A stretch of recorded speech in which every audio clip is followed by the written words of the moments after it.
Welcome back to Absolutely Marvel and DC. My name is Benny. This is Sal. And today's sponsor is Gamer Supps. Sal, do you like anime waifu women? No. Oh. Do you like energy drinks? Sure. I realized I said no to the sponsor, so I'm like, yes.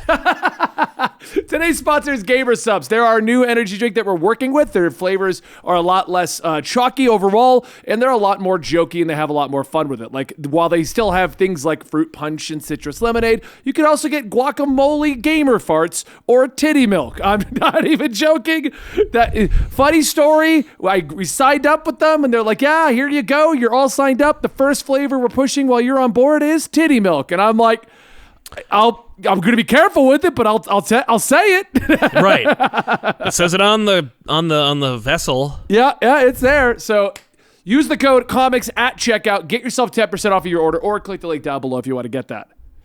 Now, I actually really do like the brand. I just found it was very much hilarious that the first one we're supposed to promote is titty milk. Sold. I haven't tasted it yet. It's upstairs. No, I hope it's good. But today we're going to talk about Henry Cavill leaving Witcher. Yay. Now, your theory, Sal, is that he's doing it because of Superman. Let's just throw that out there. You're like, it's Superman. Yeah. He's leaving because he wants to do Superman.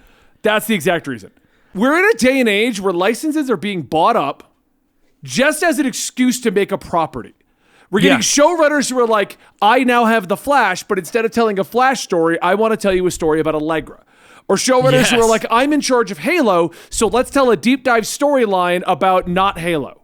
Right. Like, this is the day and age we're in, where they take known properties and they use it as an excuse to tell their science fiction storylines. That's a funny observation. I never really thought about it, but it's like, I've seen it in comics, like where, where I've seen books that are not supposed to be, or are not primarily normally one thing, and then they become something because the editor or the writer or whoever is like, I really wanted to do this, and I had this opportunity, so I took it, and I forced it to make this. Right. I didn't think about the fact that it's like, normally what you do is you just like work for a studio that greenlights projects that matter to you. But right, well, you would do Halo, and then when you show what you can do with Halo, you get them to greenlight your science fiction story. Exactly. Then you But own now that it's IP, and you do what you want with it, but instead, they're just so antsy to get their story out there. Yeah. I mean, I'm someone who currently has been writing a whole bunch of horror stories, which are now up on our channel, Tales from the Mind. Every week, we're getting a horror story out there. It's a short story that me and Andy are writing. And all of those stories have been brought up as potential pitches to get a comic. Part of the reason people are like, why aren't you pitching your comics to people, is because the meetings normally lead to, if you do a comic through us, we own the IP. To which I said, I'm not selling my IPs. Right. I will make my IPs. And that's where a lot of my issues have been held up. And I get, maybe they want the fat check, at the same time they want to do their own story with Halo. But we're in that world with Witcher now. So Witcher, seasons 1 through 3 are based off of the books. Gotcha. Okay, that was how they got the rights to that. Because the gaming rights are with CD Projekt Red. To get the rights to do a Witcher show, they got the book rights. Okay. So they were doing the books for 3 seasons, and apparently the showrunners or writers or someone on the team flat out said, I don't like the books. I want to do my own thing. And supposedly, for the last 3 years, Henry Cavill has been fighting that we will do the books or I'm leaving. Right. That's and fair. And for 3 years, they've been fighting that they want to tell their own stories. That seems to be Cavill's approach, right? It's like, we should do it right or not at all. Yeah. I mean, it's he was Superman. He refused to come back until Hamada was like, well, then fine, I'll do Supergirl. Right.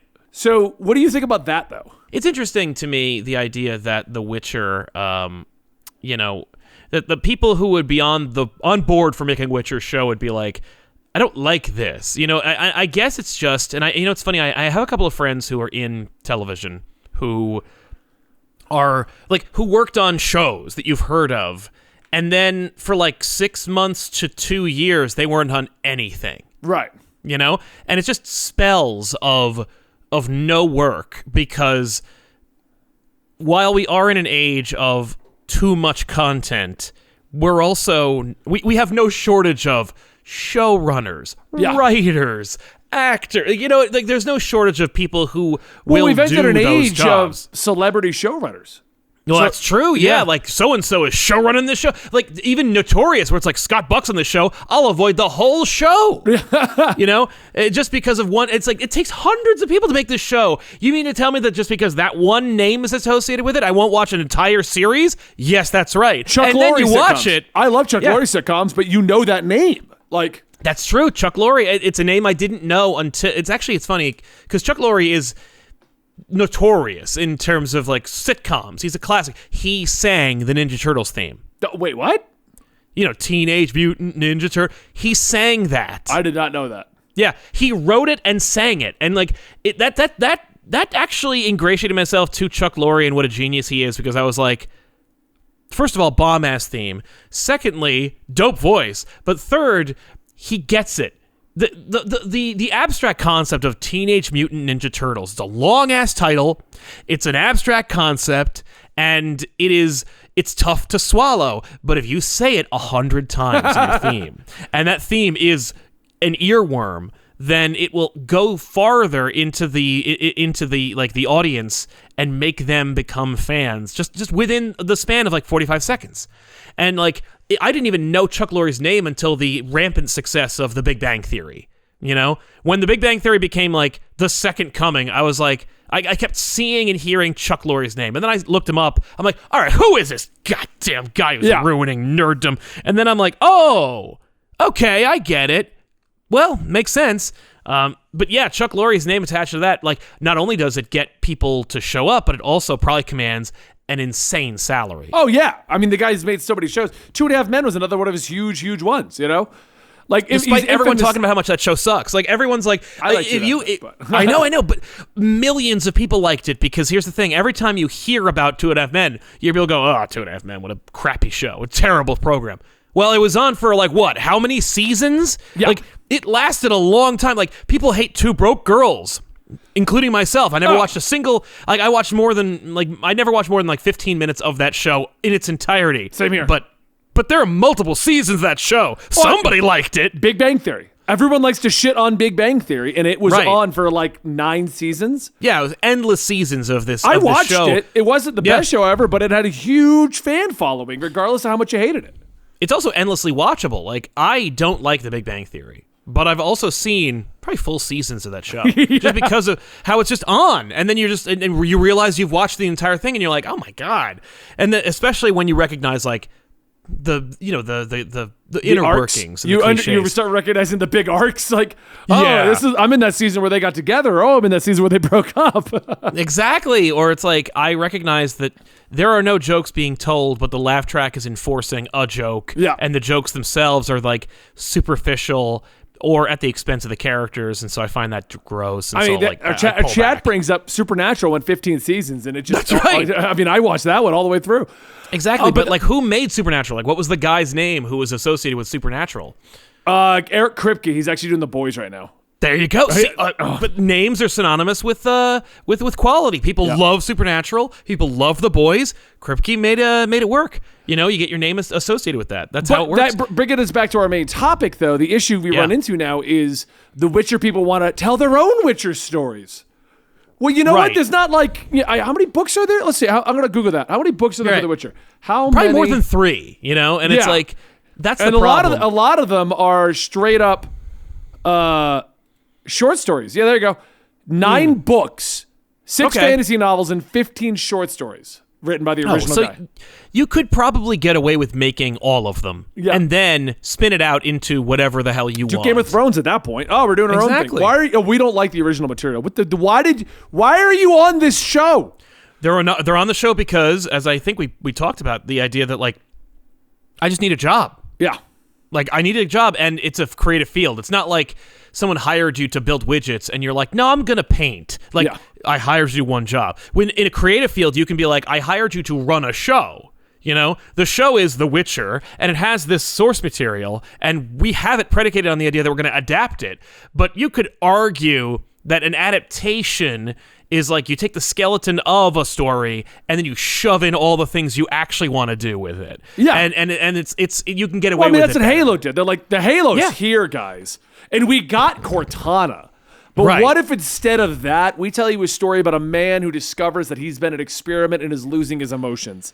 Instead of What? just telling you the Halo story. That's what that was about. That's what Halo That's was horrible. about. Like, you John, know, the whole concept is that John is already at the other end. He's already got no emotions and he's fighting on the Halo. That was my pitch the entire time we kept reviewing Halo. I'm like, why didn't they just do Halo? Because what you could have done is you have John, you have Cortana, they're doing Halo, and instead of it just being Halo, you attach a team to him, and there's your other team members in all the plot you want. Exactly. It'd be like if they said we're going to make a Mass Effect and it wasn't anything from the story of the games, Mass Effect. It'd be like if they were like, we're going to finally do BioShock and it's going to be a series, but it's going to be about a shopkeeper in Rapture. Yeah. And it's not going to be like, you're never going to see like the twist ending. You're never going to see like any of the big daddies. You know, it's like, then what are we doing? And it's like, well, really, I secretly wanted to make my own show about this shopkeeper in a dystopian landscape. Like, that sucks. What I don't understand is this need to take properties and then just change them. But let's go to the topic of Henry Cavill himself. Yes. Because the rumor has it, the more this comes out, that he's actually kind of difficult to work with if you have him in a role like Superman or Witcher. He refuses to stray from the source material. That's which kind I of find unexpected. weird. I like that a lot. I do like that a lot, but I find that weird. And maybe it's just because of his backlash from the Zack Snyder experience. Yeah, it makes sense. But because Zack Snyder is not the source material. Like, I like Man of Steel, but that's not the Superman we've all grown up with. No, no. I can imagine that, Cavill's just like, I don't need it.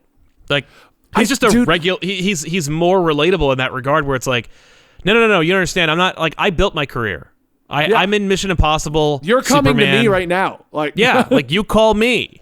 I'm gonna do what I want to do, not what you think I should be doing, and it doesn't jive with the source material or with my interpretation of the source material. I'm down. I mentioned this, I think, on one of the other shows. You weren't a part of that one, but I mentioned it on the Henry Cavill talk, the one that you weren't a part of. That's right. And I basically said, like, Cavill, obviously, he's not in a ton of stuff. He's doing what he wants to do. Yeah. He obviously makes more than enough money and then smartly invested what he did make. Yep.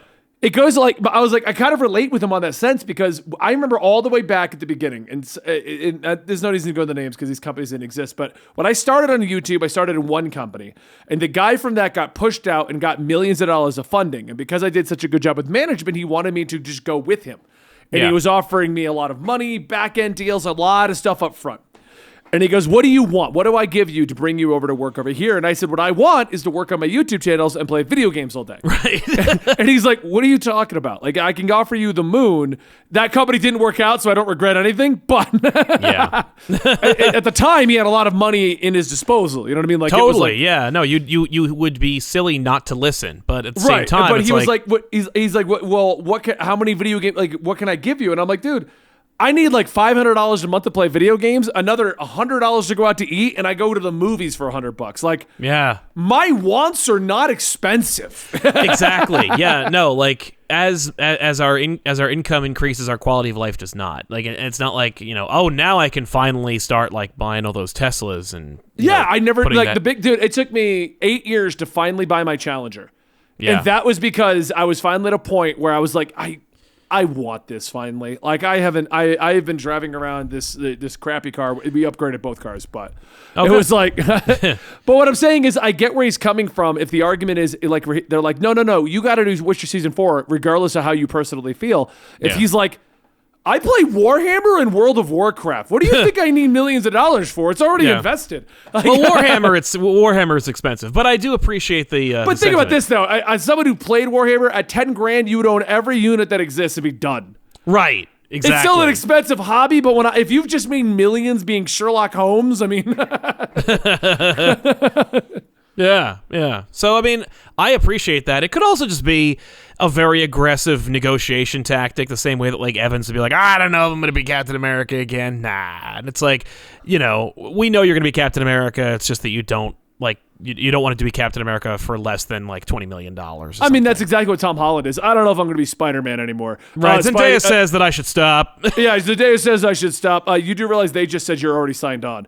Right. I don't know if I want to do this until my 30s or 40s, you know? Yeah, not like all the other Spider-Man did. But yeah, no, I think it's probably a little from column A, a little from column B. Cavill's cool, and also he's a businessman, or at the very least, he's an actor who lets businessmen do what they do, while he just waits for the call, you know? Yeah. Like, I want to be he tells his agent, like, I want to be Superman, and I don't want to put up with, like, this, and this. Make it happen. If it doesn't happen, cool. Only call me if it happens. So meanwhile, he's just back there building PCs and painting Warhammer figures, and he's just like, phone rings. Hey, they said this. I told you, don't call me unless unless I'm in. Like, if I'm in, I'll show up, you know? And they're like, okay, and then they did, and he's like, okay, great, bye, Witcher. I mean, that's it. I kind of really think that's where it's at. Yeah, because he comes out and says these things, and then he's off the project. Like, yeah, okay, right. And that's the real thing. Is like, did he have problems with The Witcher, or was he like just does he like one over the other? And in my case, I mean, one is a Netflix series which people enjoy and has a significant following, and the other one's a movie. And it's like, there are a lot of these actors who are like, I didn't get into this to do TV. Well, I agree I with make that. movies. Yeah. Your theory could also be very sound, where he's like, I mean, both theories could be sound. What if he's sitting around like, well, I need this much time a year for gaming and Warhammer and these things. Yeah. I can't do Witcher in. You know what I mean? Like, no, it's true.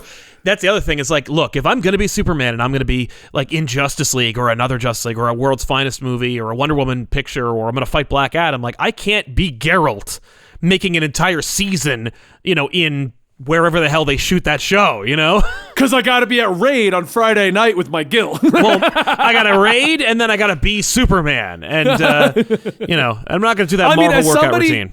I mean, I could even kind of relate with that, because as someone who worked 18-hour days and didn't play his video games or whatever he wanted to do, when COVID finally hit and I was kind of forced to slow down, and I got into a bunch of raid teams, when things started picking back up, one of the things I said was, I'm not going back to 18-hour days. I want to have like 5 p.m. I'm done and I'm gaming with the boys. That's what I want. I like this. This is fun. It's relaxing. Yeah. Yeah. So that's where, honestly, I think it's kind of a weird middle ground, honestly. Yeah, I think you're right. So, all right, well, that's our discussion on The Witcher. Yeah, that's our opinions on it. What do you guys think down below? What do you think he's doing it for? Do you think he did it just to be back as Superman? Do you think it's a difference of opinion? He wants Witcher to be true to it, and they're just saying, no, we want to write our own thing? Or do you think it's something entirely different, or some of the both? Let me know in the comments down below. And don't forget to check out our new sponsor, Gamer Subs. Use code COMICS at checkout, 10% off your order. And I'll see you guys next time right here.